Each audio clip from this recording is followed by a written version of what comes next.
Hello, and welcome to this panel on robot rights and human rights. My name is Jonathan Simon. I'm an assistant professor at the University of Montreal in the philosophy department. I'm here with Heather Alexander, Jocelyn Maclure, and Dominic Martin. I'll introduce in a minute. Our topic is the intersection of robot rights and human rights. We're interested in how these two domains intersect. So I know that most of you at this panel are thinking about issues in the application of AI in general to issues of human rights, but a growing subject of interest in philosophy and ethics is the moral status of robots themselves and the rights they might have. So we're going to be talking about three interrelated questions here. So there are policy questions that concern, people's perception of robots as being right bearers. How does that affect the practice of human rights, policy advocacy for human rights, that sort of thing. Then there are legal questions. How might the legal framework be changed by, legal implementations of robot rights? And then there are moral, political, philosophical questions about, the actual status of artificial beings as right bearers. So our three panelists will be talking about all three of those topics and how they fit together. I'm going to first hand the floor over to Heather Alexander. Now, Heather is currently a research officer at LERRN, which is the Local Engagement Refugee Research Network at Carleton University. She's an expert on refugee law, forced displacement, and statelessness. She's worked for UNHCR in the field for many years, including in Kosovo, Sri Lanka, Chad, and Ivory Coast. Then she went and got a PhD in law from Tilburg University. And some of her recent works include The Ethics of Counting Statelessness and Nomads and the Struggle for Legal Identity. So I'm going to hand you over to Heather. Thank you, Jonathan, for that wonderful introduction, and hello to everyone. My presentation is going to start at a point that's a little bit further down the road from where these discussions about robot rights usually begin, because I would like to discuss assuming that robots at some point are given rights, which I think is a possibility that we have to take into account regardless of whether you or not you think it's the correct answer. Many human beings in the future will develop a relationship with robots, and many of them will follow in the footsteps of social justice movements and rights movements around the world in the past to demand rights for their partners, for their friends, for their aides, because they will feel like, regardless of whether or not robots are conscious or deserve rights, they will feel like they have a relationship with robots, and robots need to be protected and need to have rights. And so I'm sort of starting from this hypothetical future where we do have several countries passing legislation granting rights to robots. And in some cases, we may even see robots granted citizenship because they can at least appear to fulfill the requirements of citizenship. And for many human beings, it will seem logical and just that they receive a citizenship in the countries where they are living and participating in society. So in this hypothetical future, I wanted to explore a little bit what some of the ramifications might be for the human rights regime. Now, we already have a case of Sophia, who is a robot who was granted citizenship in Saudi Arabia. And what really struck me about this case is that Saudi Arabia is a country with a very large stateless population. Not only do many Saudi citizens struggle to access their human rights, but there are also many people living in Saudi Arabia who have no citizenship at all. So here we have an early case, and I know it's very much a publicity stunt, but we do have a case of a robot granted citizenship when other people have not been. So for me, this really raises three very important questions. And the first question is, are robot rights even the business of the international human rights framework? Because I think that human rights are very much limited to humans. It's very expressly put in the Universal Declaration on Human Rights that it's for humans. However, I do think there will, as I said before, many people who will say that yes, but the spirit of the Human Rights Declaration should be extended to people who are persons, moral persons and moral agents, and we believe robots to fulfill that. And so I don't think it's going to be enough for the human rights community to say, no, we're limiting the human rights regime just to humans. I don't think many people will see that as a just result. So I don't think the human rights community is going to be able to simply say this has nothing to do with us. The second question is, I think people will propose, and the European Union has already raised this as a possibility, that robots have their own rights framework and that we come up with a separate sort of parallel framework of laws for robot rights. The problem I think that will come up with this is that we're sort of creating a separate but equal situation for robots, where despite the fact that many countries are recognizing them as citizens and many human beings see them as people with moral rights and duties, for some reason, there's a separate human rights framework or system just for them. And that has a feeling of injustice to it. And so, here's European Parliament Resolution 2017 on civil law rules on robotics. They asked this question of whether or not a new legal category should be created with its own features and implications. And my reply to that is, once again, it's going to be difficult to justify a separate regime simply on the grounds of fairness. So in my opinion, the international human rights system will be faced with this question. And that brings us to my final question, which I don't think there's really a good answer for yet, but I think will be an important one for the human rights community, which is it a moral and ethical problem to include robots in the human rights regime, particularly given the fact that we will have some robots having more human rights or even citizenship than many humans. And is this a problem? Certainly, it will be seen to be a problem by many. There will be many people who are stateless who lack citizenship, which is already an injustice. And now they'll see populations of non-human robots being granted rights and being possibly recognized under the human rights framework. And this will feel unjust to them. And so I think it's an important question to grapple with as we move into this new period of human history about how do we expand the rights framework to robots? If so, how do we do so that it's just and fair, given the constraints we're all already operating under? And if we don't, well, then how do we make that a just and fair result, given the very real relationships and feelings of many people about their robots and the fact that we may never know if robots are conscious or deserving of personhood? We just might not have an answer. So that's just a brief summary. I could go on, obviously, but to keep it brief, of some of the challenges I think are coming down the road for the human rights regime. And it's something that we are going to have to start to grapple with and think about. So thank you very much, and I'll pass it back to Jonathan. Thank you, Heather, for that very stimulating opening statement. Hopefully we'll have time to talk more about those questions in the Q&A. My next speaker is Jocelyn Maclure. Jocelyn is the Stephen A. Jarislowsky Chair in Human Nature and Technology at McGill University. His book, Secularism and Freedom of Conscience, co-authored with Charles Taylor, has appeared in 9 languages. He served as an expert analyst on the Bouchard-Taylor Commission on Cultural and Religious Accommodation. And among other things, he's the president of the Quebec Ethics in Science and Technology Commission.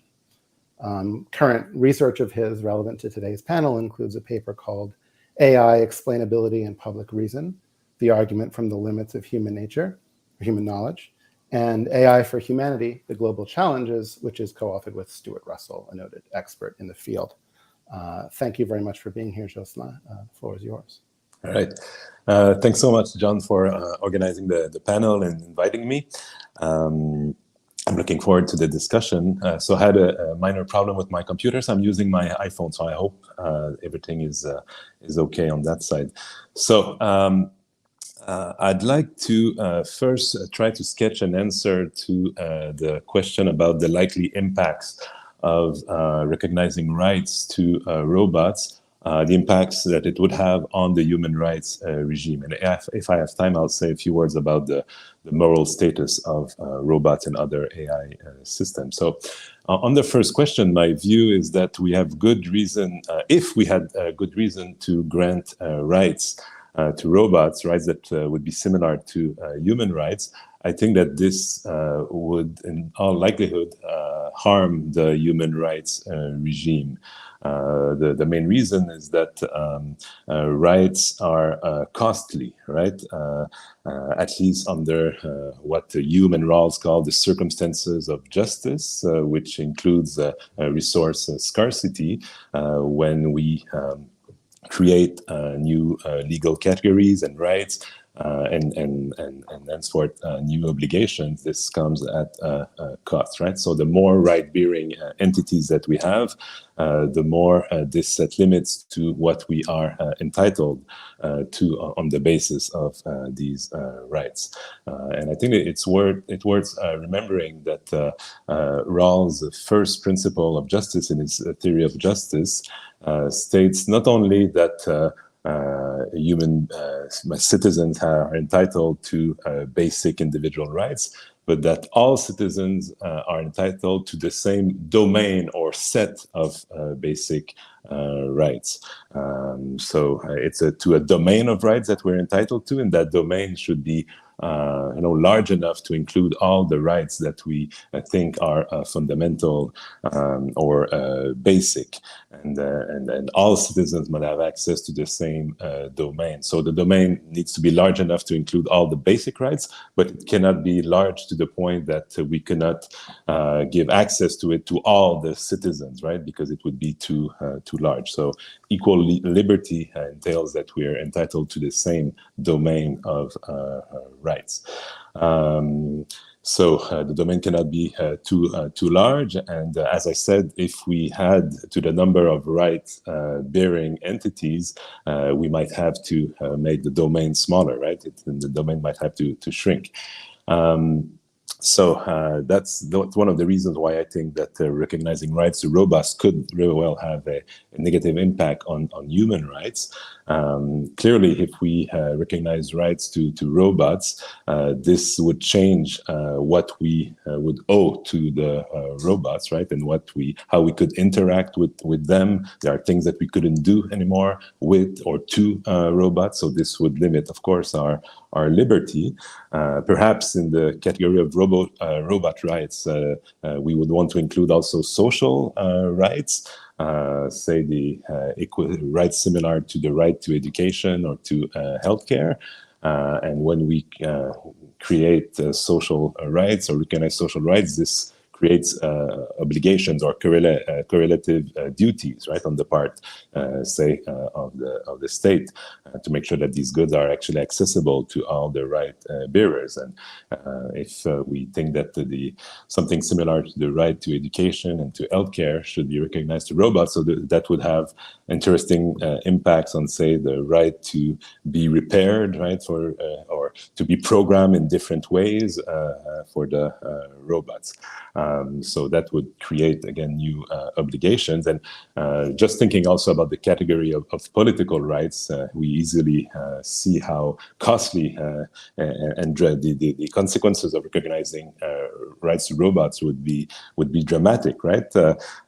It's entirely conceivable that the number of artificial agents could be greater than the number of human beings, right? It's rather easy to create new AI algorithms if we want to grant them political rights, so to include them in the demos, right, including the right to equal citizenship, that could have the implication of being the case that artificial agents would outnumber human agents, right? So that their preferences and interests would outweigh those of humans, right? So that would be like the effect would be dramatic there, and we have no guarantee that the robot citizens would be good liberals and accept that humans have also basic rights, and that would set limits to what they can do to humans and so on.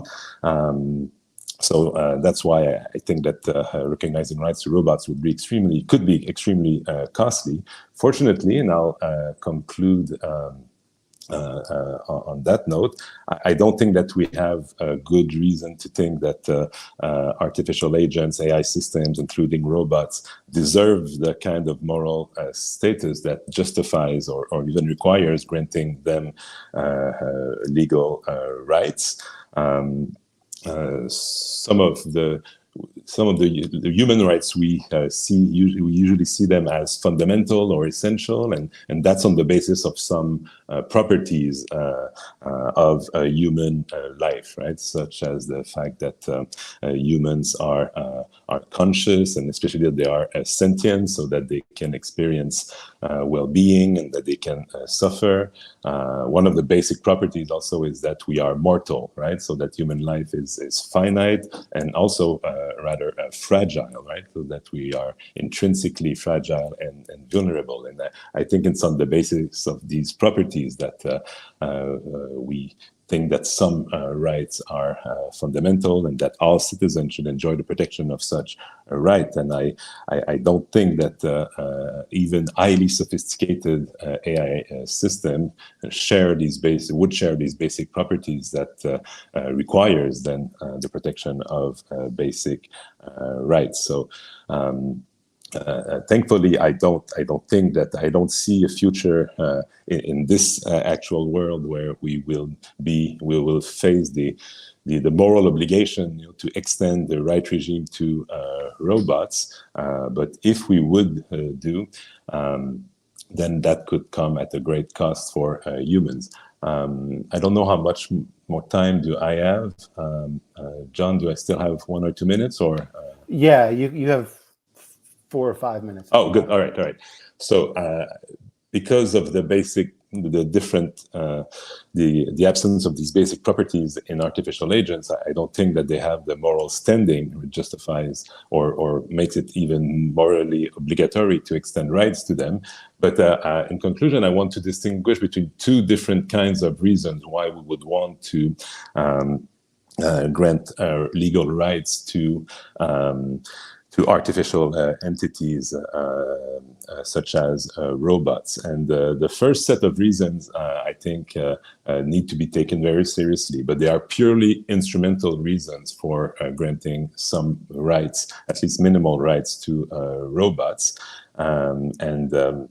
These instrumental reasons are instrumental in the sense that there are things that perhaps that we shouldn't be allowed to do to robots, not because of their intrinsic worth or dignity, but because if we allow some behaviors in our relationship to robots, that could change us in ways that then would have negative effects on our relationship with other humans. So, there are lively debates on, say, the use of, say, sexual robots, perhaps because of some of our psychological tendencies, such as the very powerful propensity to anthropomorphize.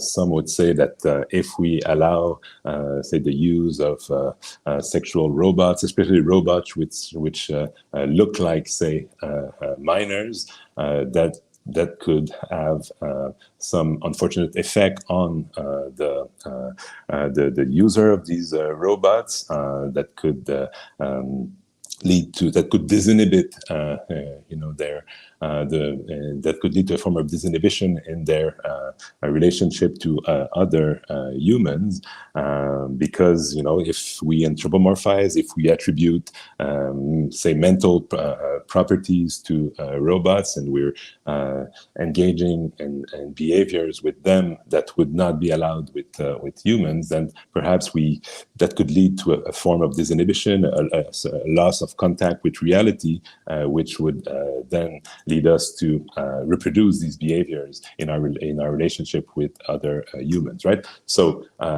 I'm agnostic at this point with regard to should there be specific bans with regard to the kind of behaviors that we can perform in our relationship with robots. I think it's an empirical question. We need to study what are the effects of, say, sexual robots or any kind of violence with regard to robots, including psychological violence. And if it turns out that this could lead to disinhibition and loss of contact with reality, and that could lead some people to dehumanize other human beings, then that would be a very good reason to,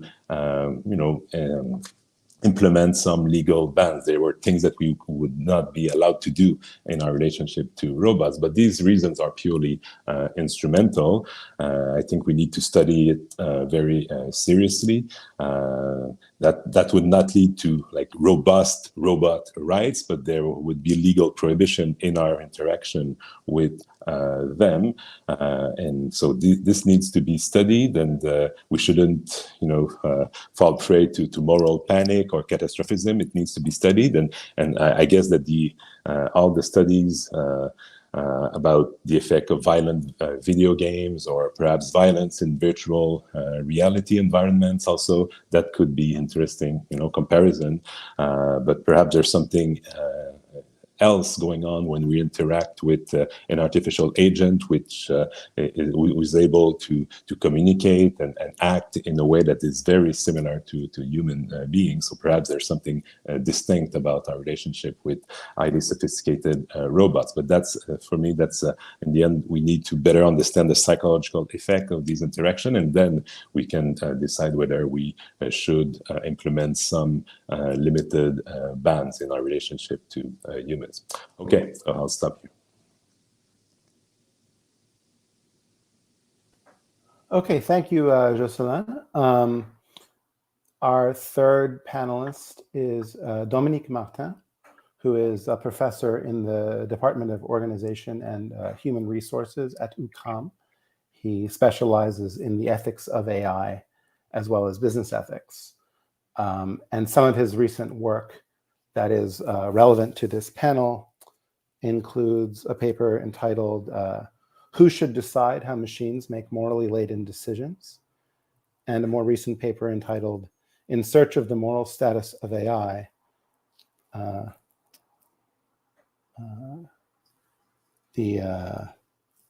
sorry, I lost the subtitle, but it's a question of the relevance of sentience. So Dominique, please take the floor. Thank you. All right. Thank you very much, Jonathan, and thank you very much for the introduction. The subtitle was Why Sentience is a Strong Argument. So yes, thank you again. So what I want to do today, just for the introduction part, at least of the panel, is maybe say a few words about what would be the argument for granting a moral status to an AI system. So to some extent, this is a more like, this question comes maybe, well, it's broader or it's more upstream, or maybe not, I don't know, but the question of human rights, because if we do decide to grant rights or human rights to AI system, well, this would mean that we want to grant them a moral status to start with, most likely. So the question I'm discussing is perhaps a bit more general. A lot of what I will say is based on work I've done with Martin Gibert. And I'm editing this paper that you mentioned, Jonathan, that we published last year in AI and Society. So I think there's basically 5 or 4. You'll understand in a minute why I say 5 or 4, but 5 or 4 arguments that we can make for granting a moral status to an AI system. And I just want to go through them actually and see like what are the possible objections or questions or difficulties with each of these arguments. And in the paper, what we conclude is that, so the 5th argument, the argument based on sentience, is the strongest argument in our view for granting a moral status. But we also point out right away in the paper, just after saying that to the best of our knowledge, no AI system today is a sentient in a way that would justify granting an AI moral status to that system. So I think this is very important in the discussion as well. So the first perhaps argument we could make is, well, the first thing we need to do, in fact, is to make sure we do not confuse an actual argument for granting a moral status to an AI system to indirect duties we may have toward these systems. So let's say you build this beautiful, lovely robot, and I come in the room and I just destroy it for my own pleasure. I probably have a duty not to do that, okay? Because among other things, I'm probably violating property rights you have over that robot that you created. But it's not because I have that kind of duty that I'm actually granting a moral status to the system. The reason I have this moral obligation does not come from what I owe to the system for its own self, but from what I owe to other people or to some social institutions or other human entities, okay? So in a lot of different ways, we have indirect duties towards AI system, and we may have more or less in the future, but this is a different notion, okay? And Jocelyn gave a couple of examples as well of situation where we may have these duties simply because we think it may also impact the way we behave, like the way, let's say, one would treat a sexual robot could change the way that human expectation about like what is permissible to do sexually, say. So we may have these duties to treat these robots in certain ways, but because of what we owe to other human beings. So that's really different from the other arguments that we will be considering. So the first argument I think that we can make for granting a moral status to an AI system is what we call the relational argument. So that's an argument we see in the feminist literature, the ecologist literature, and the robot ethics literature when we're dealing with robots. And roughly the argument is as follows. So it says that if a person has a valuable relationship with an entity, then this entity is worthy of moral consideration. Okay, so if I have valuable relationships with certain animals, for instance, that could be ground for granting a moral status to some animals. So this argument is different than the idea of indirect duties I mentioned before, because in that case, we're really we are having some obligation towards the AI system for its own sake. Okay. So now this argument comes out in various places. It's very common in the literature. We do take some issues with the argument. We think there are two main problems with the argument. The first one is that this idea of a valuable relationship is subjective or at the very least contingent. Okay. And the second problem that is strongly related with the first problem is that if this would be an argument for granting a moral status to an AI system, then this could introduce a lot of variability or fluctuation in the type of entities that should be granted a moral status or not. Okay, so let's say I developed this valuable relationship with an AI system or a robot, and then based on the argument, we say, well, okay, this means that we cannot treat that robot the same way anymore because you have this relationship. What does this mean exactly? So does it mean that if I stop having this valuable relationship, then the robot goes back to not having a moral status? Does this mean that as soon as a human being, say, have a valuable relationship with an AI system, while it's granting a moral status forever, does this mean that we should grant a moral status to the type of entity as soon as one token within that entity should be granted a moral status? So there are all these questions or difficulties with the argument. I'm not saying it's not possible to solve them, but this raised questions in our review, and more work needs to be done, definitely, if we want to defend that argument. The second argument is the argument from intelligence. It's a very intuitive argument, and the idea would be, okay, well, we will have to grant a moral status to an AI system when they will be sufficiently intelligent. Okay, and we see that very often. In fact, it's a very popular idea, even in moral philosophy to some extent, because many moral philosophers have claimed that like the moral status of some entities or their moral judgment is connected with their reasons or level of intelligence or cognitive abilities. So to some extent, a lot of this argument can even derive from what we would see in Immanuel Kant's moral philosophy to some extent. Yeah, so this is the second argument. But we reject that argument very quickly on the basis very simply that that's not even considered to be a valuable argument for humans. Okay, we take human babies, for instance. They're not very intelligent. No offense to anyone's baby here, and yet this is not a good reason to not grant them a moral status. Okay, so this is the main reason why we reject the argument. The fourth argument is the argument based on life and information, and the argument is roughly as follows. So one will claim that so living organisms or entities should be granted a moral status, and AI can be considered as a living organism, and therefore it should be granted a moral status. In fact, there are many possible variations of this argument, at least 3. Okay, so the first version or variation of the argument is what we call the narrow version, and in that case, we make the argument based on a narrow definition of life. And in that case, if one really has a very limited, not super inclusive definition of life, then it's probably difficult to include AI systems and consider them living organisms. So in that case, under the narrow version of the argument, that would exclude artificial intelligence. But then some people have defended broader conception of a living organism. So an example is Marc Techmark, who is a physicist and philosopher who has written in many books on issues of artificial intelligence, among other things.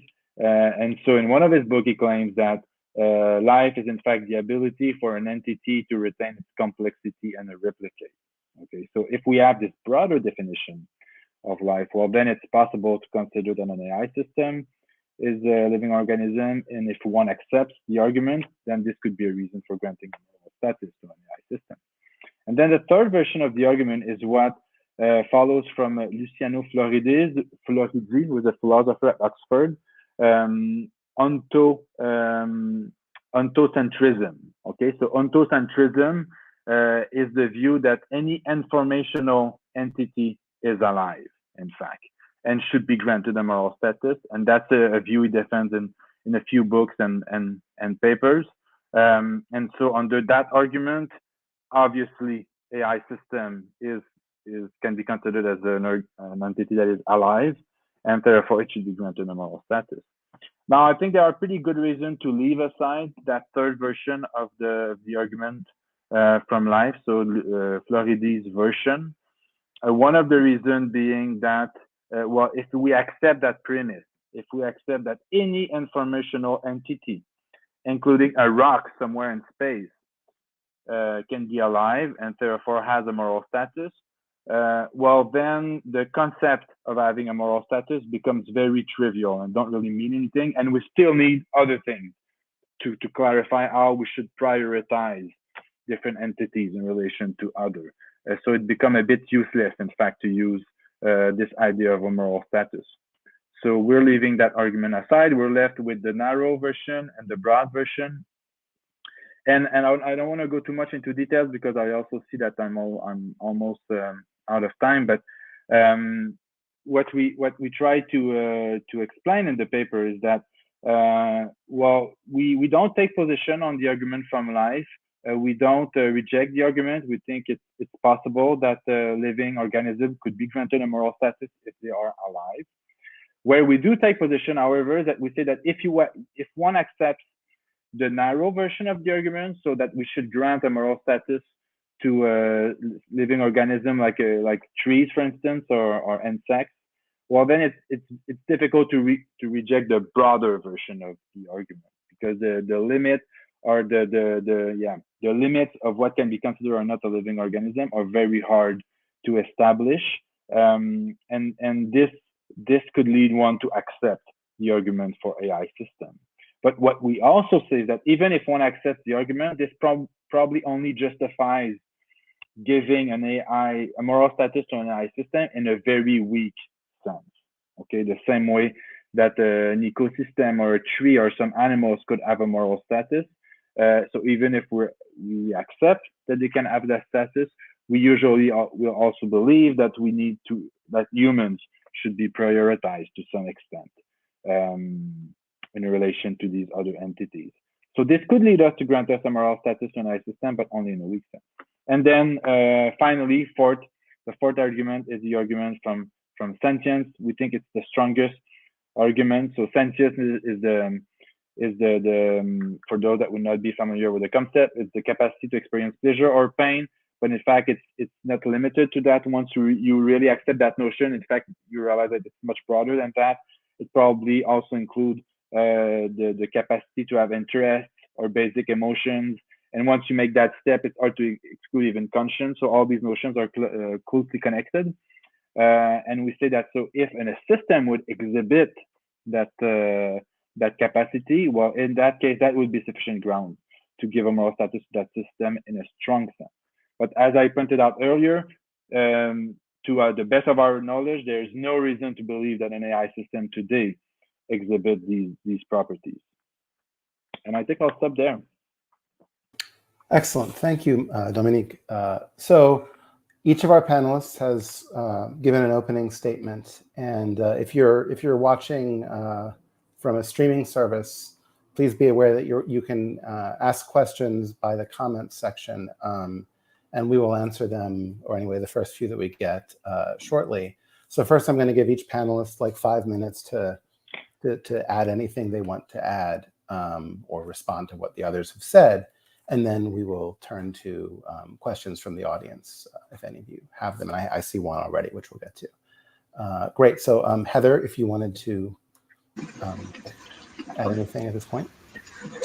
Yeah, I just wanted to highlight a point that I think both Jocelyn and Dominic made in using slightly different language, but to me is a point that's very important. And Jocelyn in particular talked about the bad effects on society of mistreating robots and how we want to provide robots with possibly with some sort of protections under the law, the same way we protect animals from animal cruelty under the law, not based on the fact that animals have moral standing or personhood, but because we recognize that it's cruelty to animals is bad for society.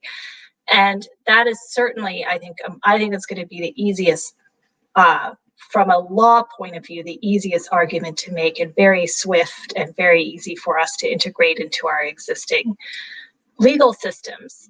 But there's, to me, another ill effect on society of not recognizing robot rights, ironically, is that unlike animals, robots will appear to be able to participate in a lot of societal functions. So there was that famous court case where some animal rights activists tried to bring a lawsuit on behalf of several chimpanzees.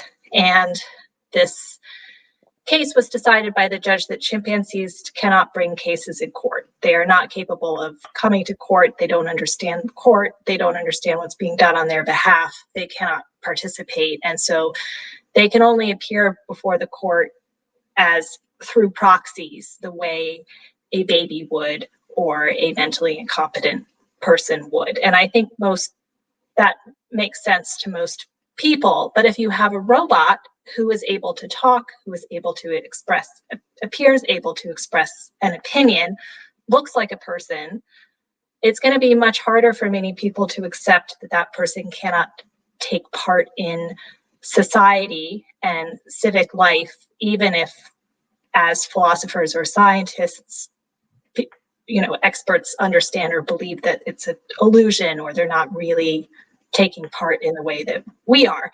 And so I think there's an ill effect on society, and I'm not personally in favor of robot rights. I just want to raise this issue of not recognizing their rights because of the public relations side of things and the appearance of injustice and the appearance that entities that are capable of participating in civic life are being denied or not allowed to do so. And that will have a cost. That could be seen as a form of cruelty or injustice in and of itself. So I just wanted to, from a legal or lawyer perspective, raise that possible problem that might be coming down, even if we decide to treat robots more like animals, not as moral agents in and of themselves, but merely as, a protected class of objects or things that we don't mistreat because of the effects it has on society.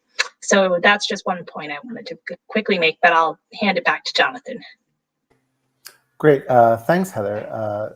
Jocelyn, would you like to add anything? Yeah, sure. Just a few words so we can discuss afterwards. But yeah, I fully concur with Heather, both in her first introductory remarks and in her later comment.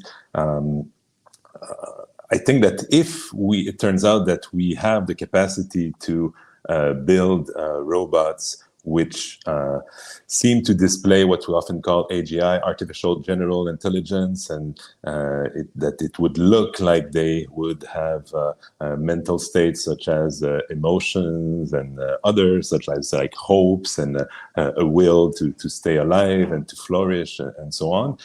Even if we would know that they were programmed to express these desires and emotions and so on.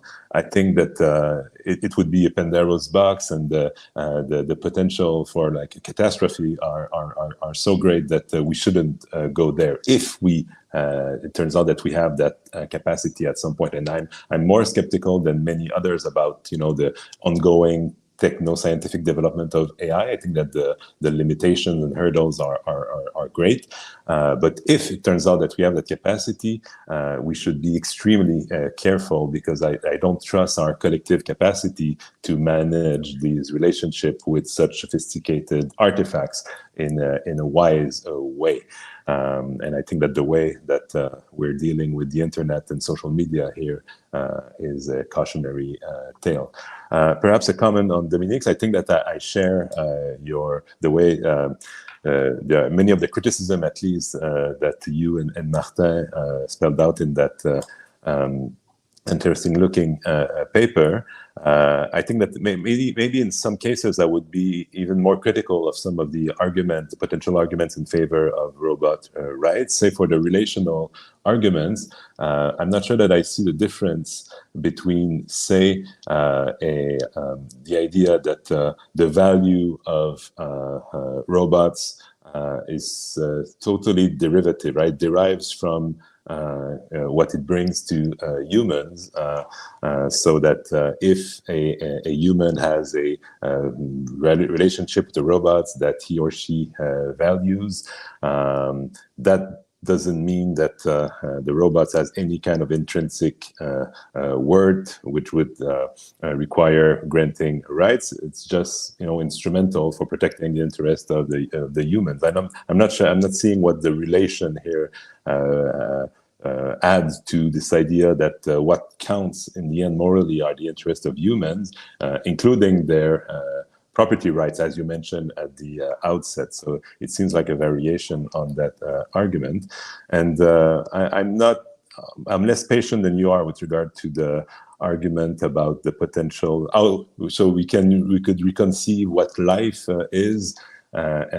So an entity would not need to have, say, the kind of cells, which make biological life possible, and that even in the absence of such, say, DNA and the appropriate cells, that we could think that some entities are alive. I think that, it's always possible to reconceptualize what life is, but we should not lose sight that this is very different than what we think is for regards to biological life, right? There was a debate in philosophy of biology for some time: are viruses alive? And finally they're not, because they need the cells of the host and so on. So I tend to favor a more narrow definition, as you said, of what life is. Okay, I'll stop here. Thanks, Jocelyn. And finally, Dominic, if you wanted to add a few more words, please. Yeah, thank you. Well, I don't know if I have a lot of things to add, just because I think there's a lot of agreements and between everything we have said. Maybe one or two things. So the first one, to touch on the point of like what we should do if we would have these very intelligent systems that would take part in the way that society works. So how should they be treated? And so, well, for me at least, it really comes down to a question of sentience. in the sense that even if we have something that is very intelligent and has very advanced cognitive capabilities, that's not, well, let's leave cognition out of it, but something that is very intelligent, that's not really the property that is important for granting rights. It's really the idea of whether the system is sentient or not, because we could imagine a very like super developed supercomputer that is really good at predicting, I don't know, electoral outcomes, okay, because it's factoring in like zillions of different things and Facebook feeds and you name it. Well, to some extent, it could have like, it could be used like it could have some impact in the way that things work in society, but that would not be a reason for granting rights to that system. It's really the idea of whether the system is sentient or not. Now, sentience is a difficult notion, and it's hard to know and to define or set clearly the boundary of what count as a sentient entity or not. One of the big problems in the literature is called the other mind problem. So how can we really know if a mind different than ours is sentient? So I think, and that will always be an issue because we have not really defined sentient very clearly for human beings. It's still full of puzzles. So even if that's the argument for granting a moral status, it's still a very difficult one. And once again, I just want to point out. So I share a lot of Jocelyn's deflationary views on artificial intelligence, in the sense that like creating such a system would be a huge technological achievement, and there's no indication that we'll be able to do that in the short to medium term. So there's no indication that this will be possible. We may still be surprised, but so far we're really far from there. Great, thanks, Dominic. And of course, on that last point, one of the related problems is that there are special methodological difficulties in the study of sentience related to the problem of other minds, which is that by its nature, sentience is subjective or first personal, and our measures for assessing it in others are third personal. So there's always a sort of question mark about what systems are sentient. There's always a question mark about which theory is the right theory of sentience, all of those things. So at best, we're going to be in a situation where, we have some reason to believe that the system is sentient. And so the broader question then becomes, do we apply precautionary principles? How do we proceed under some amount of uncertainty or ignorance over whether the system is in fact sentient? I'd like to transition now. So there are some questions from the audience, and just to sort of frame one of the issues that struck me as very prominent here, there's almost emerging from what you three have said, there's a kind of puzzle, because so one of the things that Heather pointed out is that there are some difficulties that arise if we think of a separate framework, a separate moral or legal framework of rights for robots, human rights and social and political rights for humans more generally in one box, robot rights in another box. Heather pointed out that there might be some difficulties with sort of the interrelation between the two systems.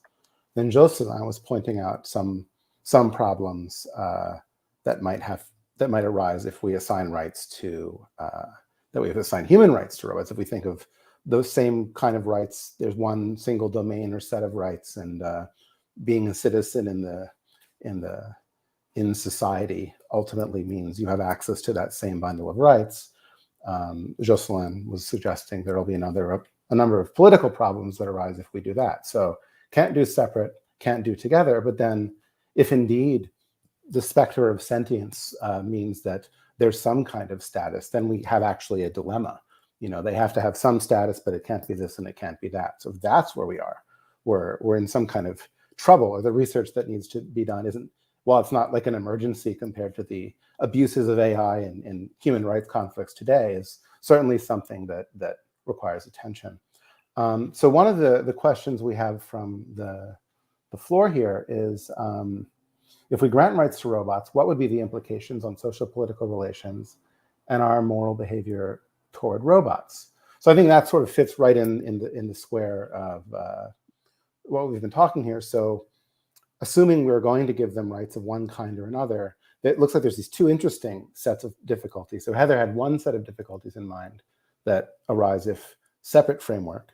Jocelyn had another set of difficulties that arise if same framework. At the same time, there are maybe some reasons to assign those rights that have to do with, indirect effects, how these things play out for humans and our attitudes towards one another. But just looking at those things, I mean, maybe we could talk a little more about the different kinds of difficulties that would arise. So maybe Heather could add something about why a separate framework would be bad, and Jocelyn could color in a detail or two about why a single framework would be bad. Well, I wanted to answer your question and also address something a very excellent point, actually, that Dominic rose about sentience, which is to say we already have a separate framework for animals in a way, because they don't, even though many people believe, including I think many philosophers, that animals have some level of sentience. And unlike robots, they're also alive, or anyways, widely accepted to be alive under any definition. But we've already created a separate system for them. So we can look to that as a model. The problem, of course, is that there are all these clear differences between robots and humans that are very easy to highlight for many people, and those differences may not be as obvious with robots. And so I do think that I don't have an easy answer to whether we can integrate robot rights and human rights and animal rights into one giant universal system of rights that will make sense and be workable to people. But I do think that, to the general point on sentience and sort of where we are now with rights, various rights structures, I mean, we do already ignore the fact that animals are probably sentient or have some awareness, are having experiences. And we nevertheless have decided not to really grant them with any rights. So that's something to think about. And how does that all fit in with what will unfold with robots, I think, is a very interesting question. But I'll pass it to the other speakers. Jocelyn, did you want to come in on the sort of flesh out a bit what the issues would be with a single framework? Yeah, sure. Thanks.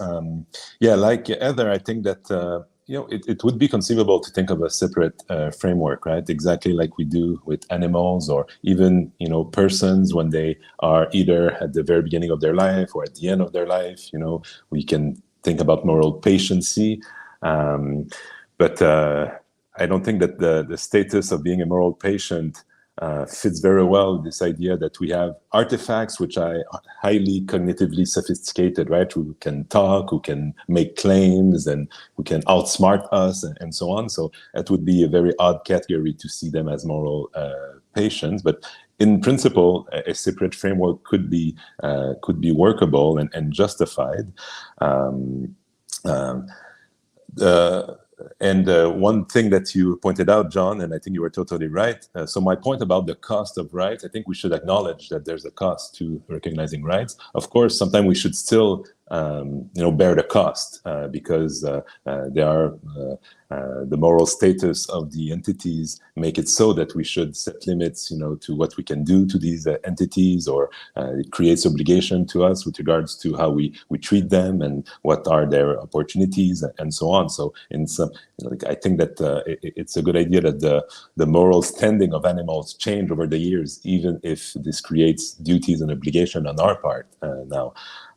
The thing about the other mind problem, I'm not as impressed by the problem, but I know that it's not a majority view in our field. So it's true that we don't have a direct access to others' mind, but we know that biological organisms which are constituted, which are made of the same stuff than we are. We have an internal life. It's not too much of a stretch of imagination to think that others also who are made of the same stuff than I am, also have an internal mental life. There are some biological, preconditions for such to have a mind, to have a mental life, and so on. And among the differences between animals, human and non-human animals, and artifacts. Many of the biological organisms, right, have a nervous system, right? So if you want to determine who's sentient, so I know that nervous system is not sometimes it's hard to tell for some organism and so on, but at least it gives a huge clue with regard to can the organism feel pains and so on. And the other big difference is that animal minds have the capacity for intentionality, right? There's a kind of connection between mind and world, which is absent in AI systems, right? Which it's all about, it's about running the algorithms, right? And computing symbols. So I know that this is opening going back to a very vibrant and long-standing debate in the philosophy of mind and of AI, but these are very important differences, and that's why the problem of other mind, which is a real problem with regard to understanding others and animals and so on. I'm not as impressed by the problem when it comes down to artificial agents.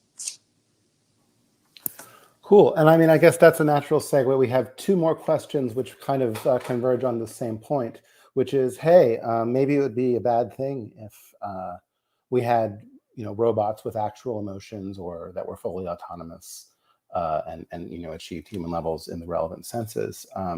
So I guess the sort of closing point for all of us is, what do we have? I guess in some sense we might agree with that. Where to go from there?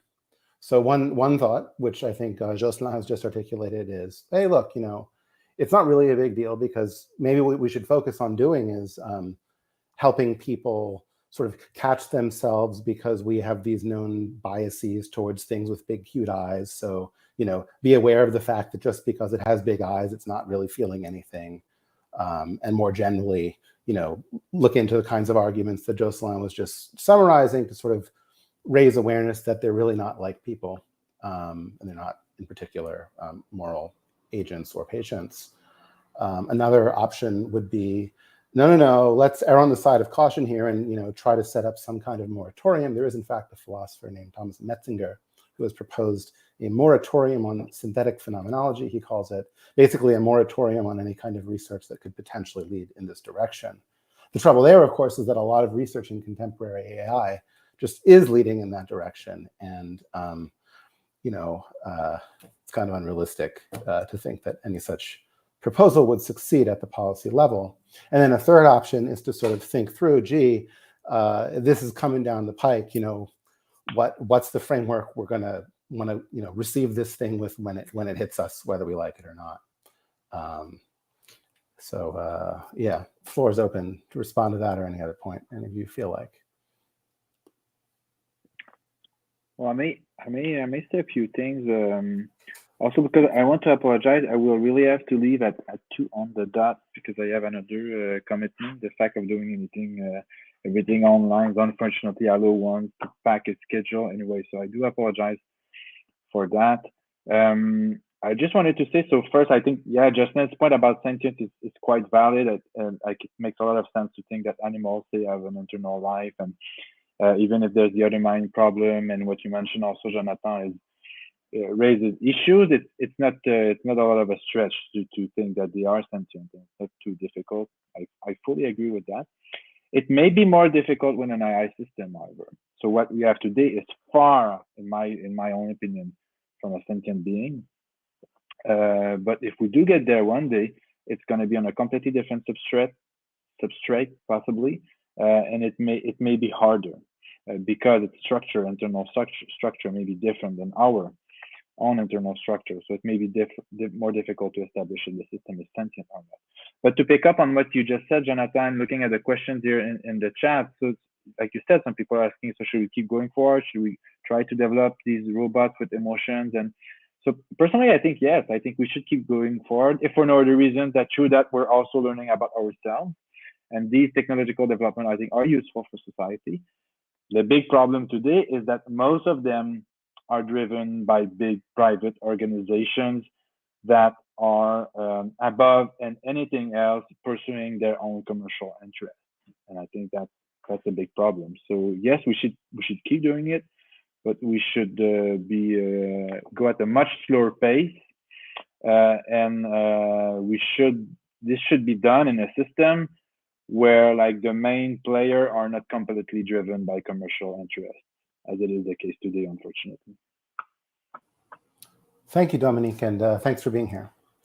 And I'll have to leave now. I'm sorry. I apologize once again, but thanks a lot for the discussion and everything. It's great to have you. Jocelyn or Heather, would you care to make a closing remark? I just wanted to actually repeat something that Jocelyn said as my closing remark, which is that even if the robots become highly sophisticated, it's quite likely that they will never care about us the way we will come to care about them. And from a philosophical standpoint, it would be very interesting to hear one day from the philosophers whether that point is significant. And should we be granting moral status based on sentience or based on intelligence or based on one of these other factors? Or is it important actually to not grant moral status to something that's incapable of feeling the same level of concern or caring about us? I don't know if that's, and so, you know, if we were to develop a robot that had the same feelings and concerns as us, then I don't see a problem with them participating in our lives the way, and societies the way we do. But if we're talking about robots who are extremely intelligent and appear to be human, but actually just totally incapable of caring about us in the same way, then maybe they don't have the right to enter into our societies and system of laws on the same footing. So that would be my last comment. Interesting, thanks. And Jocelyn, would you like to make a closing remark? Right, that's a very interesting thought, Heather. Thanks for that. So, John, it gives us something to think about. Yeah, well, I think that in some cases we need to recognize rights to entities or agents which do not have the same, say, affective capacities as ours, right? So it's not the case that because some animals, non-human animals, you know, cannot live their life according to moral laws, for instance, that we should deny them all kind of moral status. But in order to grant like full-fledged citizenship rights, I agree with you. Some kind of the capacity for reciprocal engagement with others is crucial, right? So you don't have to be like the morally good person in general, but you have to be capable of reciprocity and respecting common rules and accepting that social rules need to be fair and so on. And if they wouldn't be able to live by these standards, then life with them would be extremely difficult and conflictual. But with regard to the other questions, I think first priority is to design and kind of an ethical and legal framework for regulating the kind of AI systems that we know and robots that we know today, right? Their use can still have huge effects on society, and we're still at the beginning of coming up with a proper ethical and legal framework. So that's what should also occupy us in the very short term, because AI is already it's already having an impact in all the spheres of our life. Right now. Extremely interesting and helpful points. Well, thank all of you for your really helpful and insightful contributions. I think we've all got a lot of food for thought here, and I look forward to talking with all of you further. To our audience, thanks for tuning in, and you can find all of our profiles online if you have follow-up questions for us in the standard way. So it was a pleasure to be here, and thanks to everybody.